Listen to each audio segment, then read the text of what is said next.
Hello and welcome to briefing number 12 in the series Marketing for Charities, brought to you by the Worshipful Company of Marketers. My name's Peter Rees and it's my pleasure once again to be your narrator for this briefing. This is part 5 of the series on tactics, and in this briefing I'm going to cover some steps one could take for economic recovery. I'll start as usual by going through the agenda items we're going to cover in today's briefing. First of all, there'll be an introduction from my colleague in the Marketers company, John Ween, who's chair of the Outreach Committee. I'm then going to go through the detail of the Economic Recovery Guide that John and his team have produced, so I'm delivering their content in today's briefing. I'll then go on to summarise the next steps in the overall briefing programme, remind you once again how questions can be answered, and finish as usual with some concluding remarks. We'll start then with this introduction from John Ween.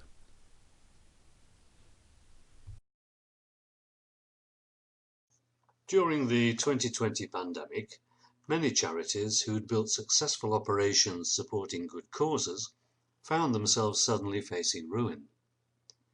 Collapsing income, a lockdown on volunteers, but continuing high levels of fixed costs created a perfect storm. The Worshipful Company of Marketers outreach program, providing pro bono marketing advice to good causes, was faced with potential unprecedented demand for its services. To try to help as many good causes as possible at that time, Marketers Outreach developed a charity marketing guide showing some quick steps to improving chances of survival and growth. Those same steps can help charities today to explore marketing solutions to operational difficulties, no matter how they come about. This section of the Charity Marketing video series explains and expands on the guide's ideas to give you fast-acting solutions during challenging times.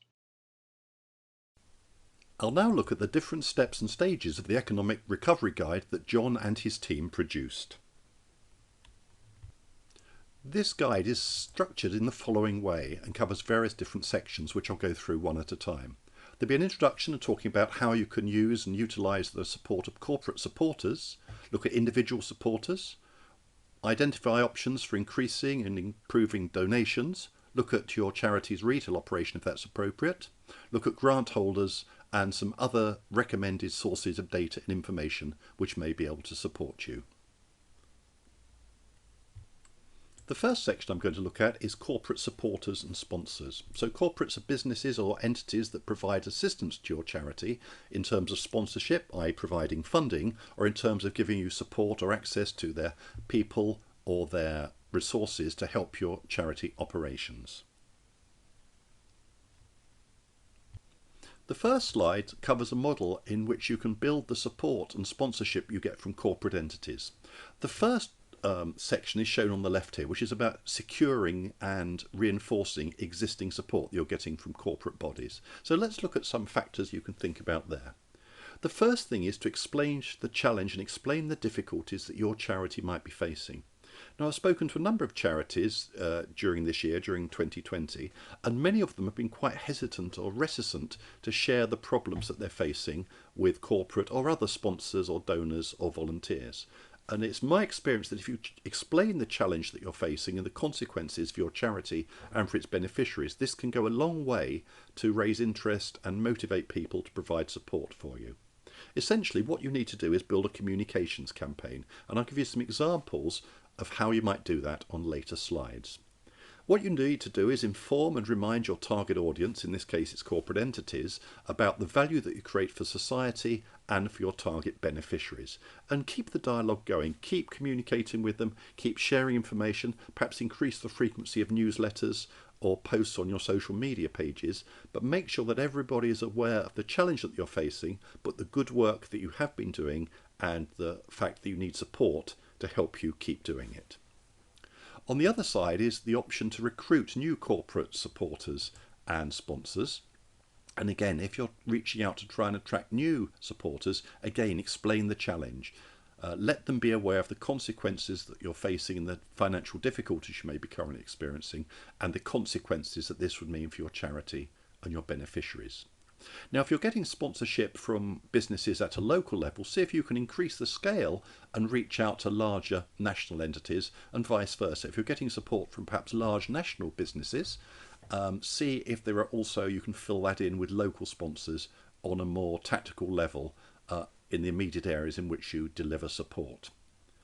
Does your charity assist during the pandemic? Many charities provide activities or support or outreach for people who are suffering as a result of the coronavirus crisis currently facing the country. So if your charity is supporting or helping people in these sorts of situations, then please include that in your communications.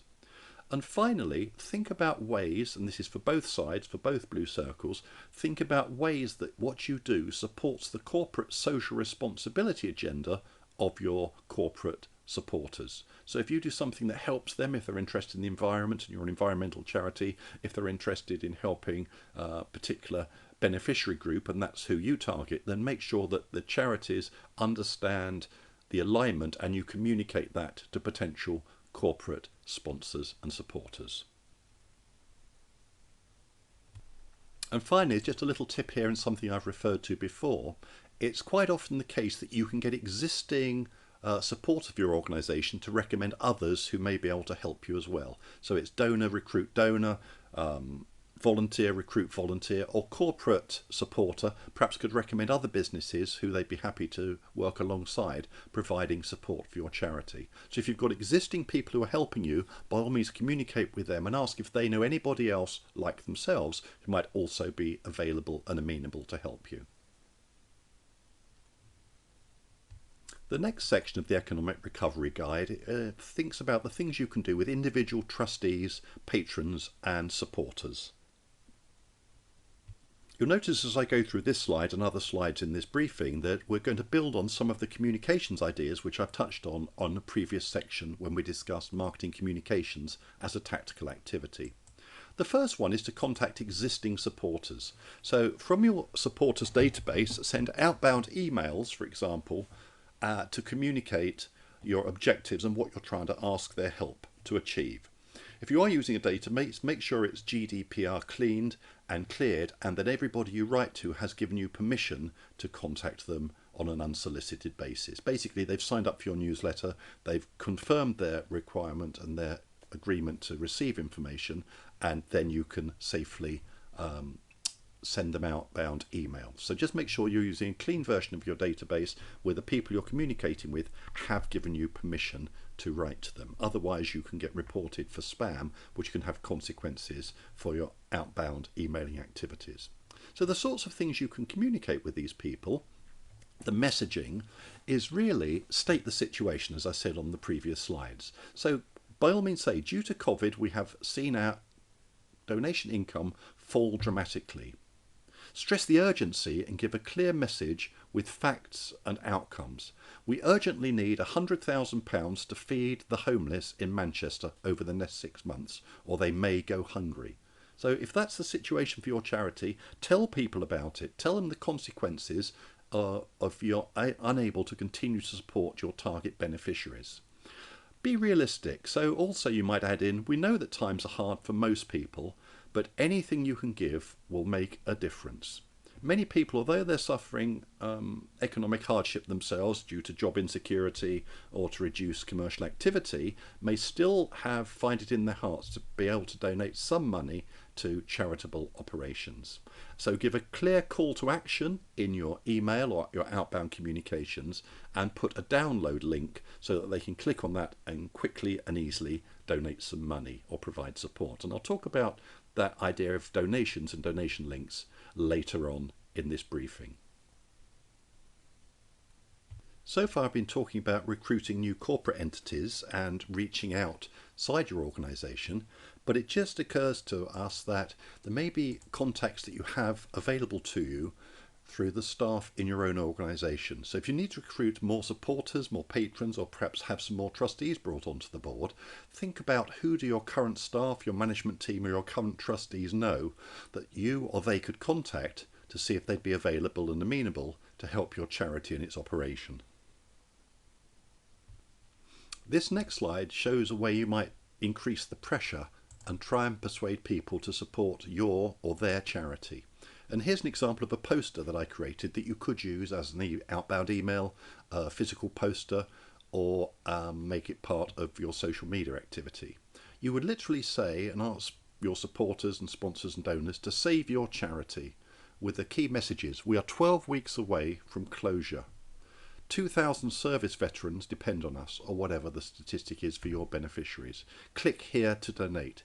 It's very clean, it's very clear, it's very stark, and I believe that something like this might have a positive impact for your charity. One of the things that is still providing support, even in these turbulent times, is the area of community fundraising.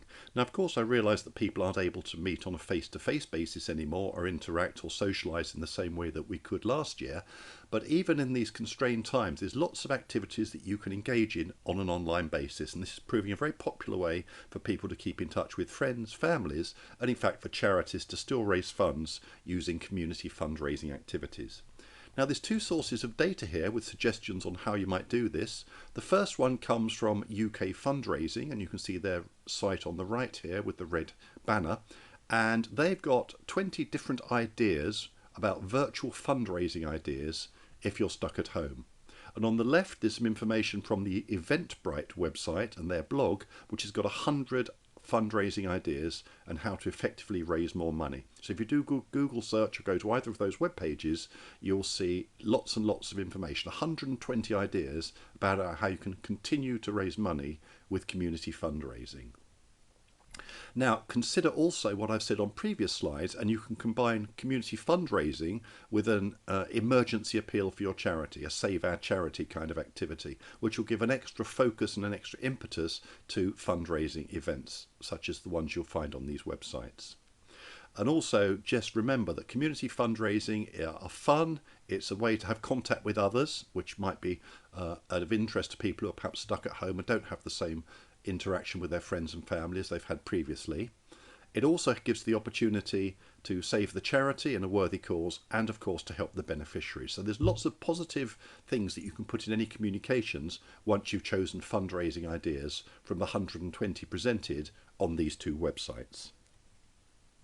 The next area I want to talk about is direct marketing, both online and offline. And if you remember, these are activities that I talked about in the previous briefing on marketing communications. So online direct marketing is essentially emails, and offline is paper mail to people's addresses, either at home or at work.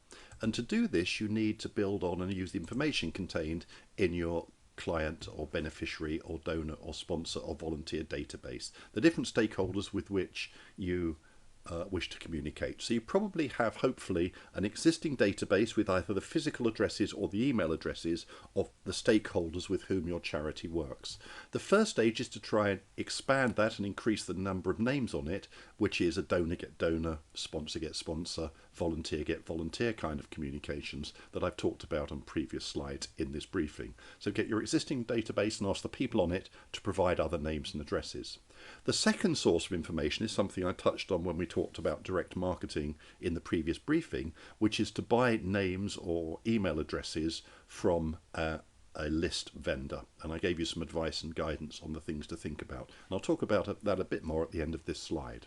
So once you've got this database of valid names and addresses of people who have agreed to accept communications from you, then remember, you need to craft three things: the message, the market, and the method. So the message are the things we've talked about before, and I've given you some examples of messaging on the previous slides in this briefing.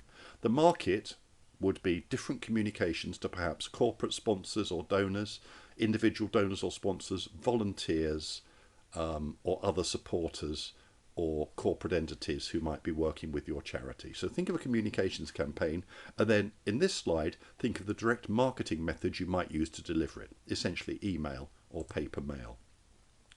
So to remind you of the best practices that you need to put in place when you're doing any communications is, first of all, have a clear campaign aim and objectives. How much money you're trying to raise, how many responses do you want, how many more volunteers or trustees or supporters are you trying to recruit. So set clear aims and clear numeric objectives in the ways that I've outlined before for any campaign that you undertake. The second thing is to decide who are the different target audiences, the different markets with whom you're trying to communicate, and craft different messages which might be relevant to sponsors or donors or volunteers or other community or individual supporters. Consider a mix of both online and offline communications media, and I cover this at great length on the previous briefings on marketing communications. So consider how much the different areas cost and how available they are, and I have some information on that on later slides in this briefing. And then finally, if you're doing something like an email campaign, don't just send out the first email you think of to everybody on the list. Try and sort out different versions of the email you're thinking of sending out. It's called A/B testing. So you'd set out email 1 with one particular title and a call to action and a design, and a separate one with perhaps different wording in the title of the email, different call to action, different picture inside the email, and send it to a small subset of your total database and see whether option A or option B works best. Measure the results and then send out the most effective email to the whole group. So don't just smash one email to everybody you know about. Test out different versions, see which one works best, and send that to the full group. And then finally, just referring to something I show you there in the pink database symbol on the left here, if you are thinking of buying in data or mailing lists from an outside agency, go to the Data Marketing Association's website on www.dma.org.uk, and they've got advice and guidance on how to go about buying mailing lists and the things you need to think about before you go ahead and do it. So the DMA, the Data Marketing Association, has got lots of helpful advice on how to handle bought-in lists, either for physical mailing to people's addresses or for email. We talked about social media communications before, and just to remind you, there are two flavours. There's the paid version, where you're paying to have essentially online advertising delivered through social media channels, and there's the free communication that you can deliver through the social media pages and groups that your organisation owns. So there's both paid and free social media options. Now the good news is that social media companies are also feeling the pinch at the moment, and therefore online advertising rates have fallen down dramatically, in some cases up to 40 or 50% of what they were before the coronavirus pandemic kicked in. So you can get some real bargains if you shop about and look at social media companies and see what they're currently charging for small campaigns on social media. Remember that advertising on social media can be highly targeted, paid advertising, as discussed previously, because you can target people by gender, by age, by interest, by situation, by lifestyle, by their interests, their hobbies. So you can really target down social media advertising quite tightly now, and it is much cheaper than it used to be.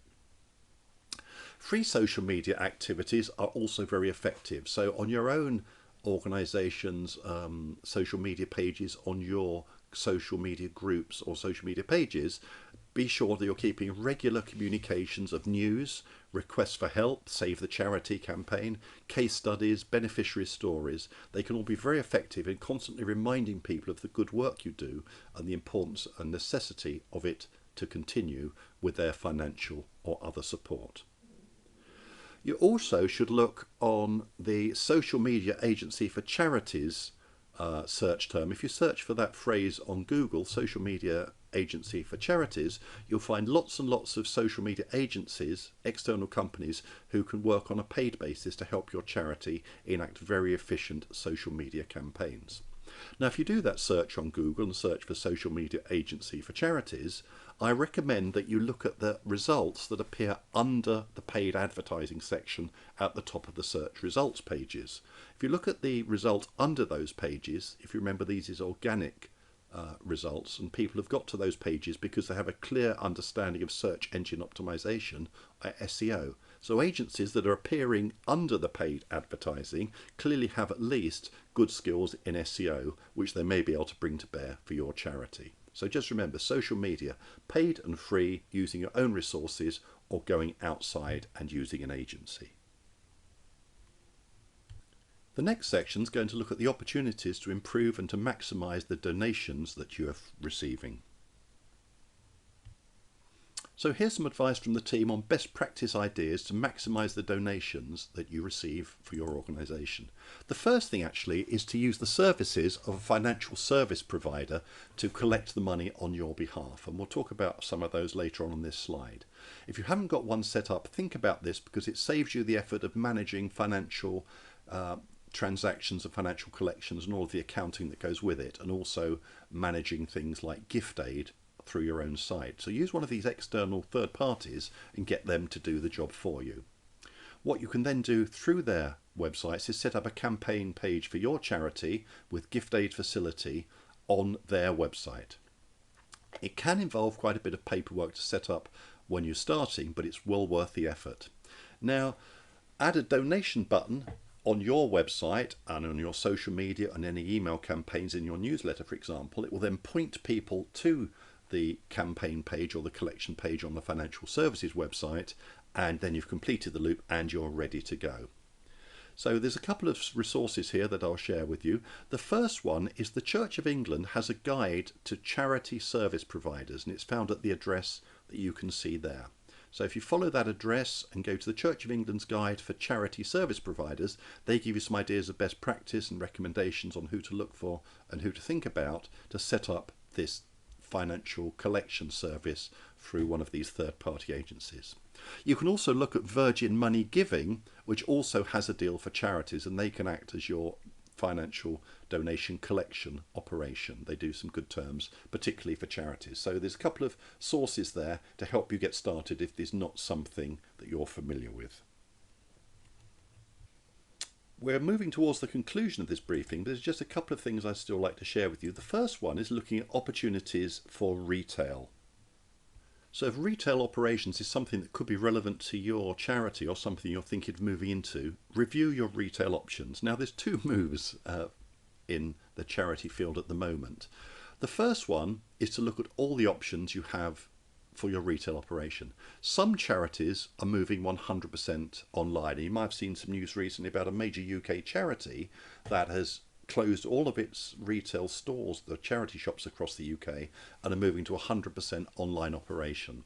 On the other hand, I know of charities that are moving the other way and taking advantage of the falling commercial rents at the moment to open or reopen retail stores. Many landlords across the country are really struggling to achieve rental income and are often able to offer short-term leases at very attractive rates at the minute to charities and other potential retailers just to keep the cash flow coming in for their operations. The Charity Retail Association also has some useful advice in this whole area on their website, and there's the address there at www.charityretail.org.uk. So another resource where you can find information. There's no right answer. Some, as I say, organisations are moving online and some are returning or opening in physical stores due to the falling rents. The other area to research, and some charities haven't really gone very far in this area, is looking at grant holders, organisations that hold money which is solely available for the use of charities. So grant holders generally cover areas such as trusts and foundations, and in order to find out what's available potentially for your charity, there's a number of things that you need to do. These are a good source of information. Even before the pandemic, this form of fundraising was proving very lucrative, and it is still the case even though things have changed in some dramatic ways. What you need to do is to undertake basically desk research, and it can be done online and from home, so you don't have to go anywhere. You can do all of the necessary research into these different organisations and the funding options that they hold, which might be available for your organisation, just through research. And in order to do that, you need some basic research skills. Now, this is not a detailed market research qualification, but just common sense and research skills. Once you get started on the search, you'll find lots of information quite easily. You need internet access, good writing skills to write to these organisations and present your case, to fill in the necessary forms and application forms and go through their application process to try and see if their funding matches the operations and the direction of your charity.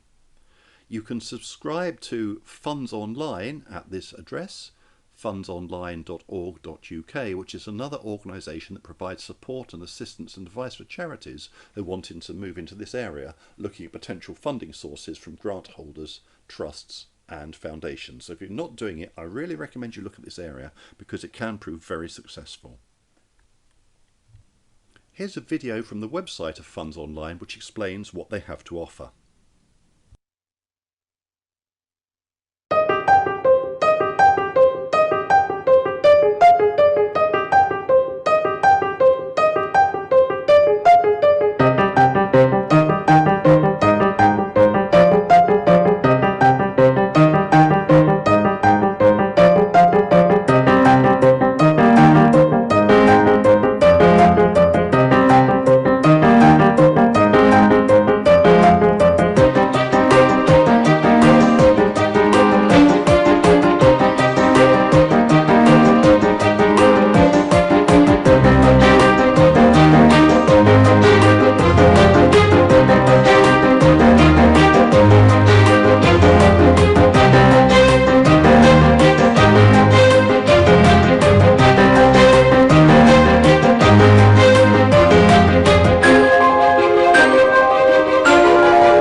Before I wrap up, there's one final section with one last suggestion on how you might enact your fundraising.